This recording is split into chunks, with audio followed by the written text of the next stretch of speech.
And President Muhammadu Buhari has approved the payment of 164 million naira for the tuition of 106 Chibok schoolgirls who have been freed. In a statement released by presidential spokesman Garba Shehu, the president said the money was meant for the school fees of the girls at the American University of Nigeria in Yola, Adamawa State.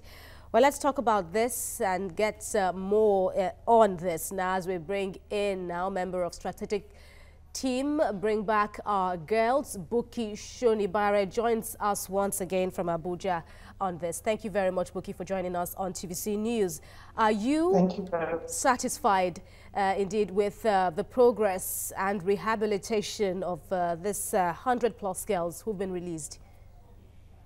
To the extent of the knowledge that is available out there, it is commendable. One must say what the federal government has done regarding the 9-month period of rehabilitation of the Chibok girls, and now that we have news of the school fees that has been paid.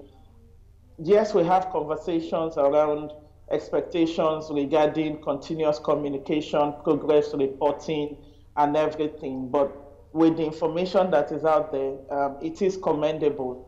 The level of satisfaction may vary. It depends actually on the depth of the work that has been done. But based on the information out there, the federal government is commended for the work that has been done so far with the girls. And so we are also seeing the girls making further progress now in the American University here in Nigeria. But then what does the BBOG advocacy group know about how they got promoted? Because of course it's public knowledge that they were on the verge of writing their senior school leaving examinations and now they're in university. Do you know how that gap was filled? We don't know the process that went into that. What we know based on the report that was released before this particular information was put out there is the fact that the girls were made to go through some debriefing and de-radicalization programs with the Nigerian military, and afterwards they were handed over to the Federal Ministry of Women Affairs to take them through some remedial programs and some vocational skills acquisition. Now, the transition between the facility they were in with the Women Affairs and to the university, that transition, we do not know the nitty-gritty that went into it.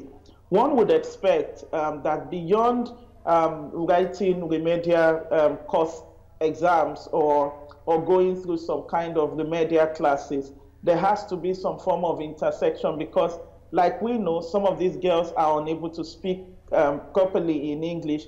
Some of them expectedly struggle with some technical subjects. So we don't know the details, the nitty-gritty that went into that.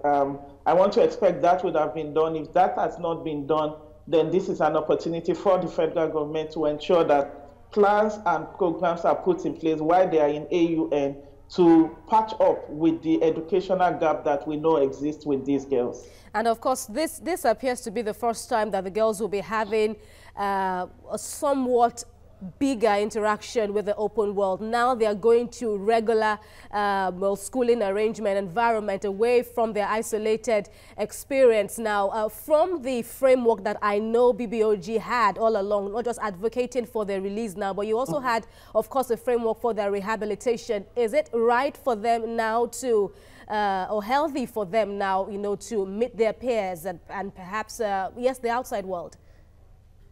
You know, like you mentioned, the 3R program that the Bring Back Our Girls developed and proposed to the government has not just the rehabilitation bit, the resettlement bit, but most importantly is the resocialization bit. Now, part of the details that goes into the resocialization bit is one that requires that they should have been made to mingle well with their immediate society. That has to do with their friends, their families, and all other constituents around them, just so that they can adjust to coming back to this life or to this world after over 3 years or after more than 2 years of being in the den of their abductors. So experts would say, based on some of the studies that I've done, that it should take a particular period of time for them to be, reintegrated back into the larger society.